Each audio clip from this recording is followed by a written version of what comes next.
পানির নিচের মনুষ্যবিহীন যানের হামলায় ভারতীয় নাবিক নিহত। পানির নিচের মনুষ্যবিহীন যানের হামলায় ভারতীয় নাবিক নিহত।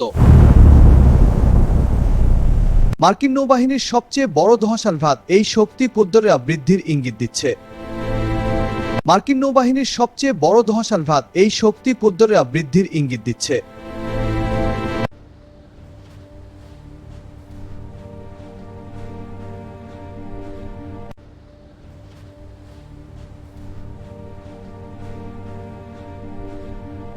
ইরান লেবাননের যৌথ হামলায় তেল আবিবের একাধিক ভবন ধ্বংসস্তূপে পরিণত হয়েছে, উদ্ধারকার্য চলছে।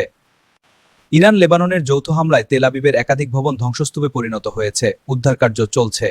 হরমুজ প্রণালী ইস্যুতে জরুরি বৈঠকের ডাক দিয়েছে আন্তর্জাতিক মেরিটাইম সংস্থা। এই যে বৈঠকে আঞ্চলিক নিরাপত্তা নিয়ে হরমুজ প্রণালী ইস্যুতে জরুরি বৈঠকের ডাক দিয়েছে আন্তর্জাতিক মেরিটাইম সংস্থা। এই যে বৈঠকে আঞ্চলিক নিরাপত্তা নিয়ে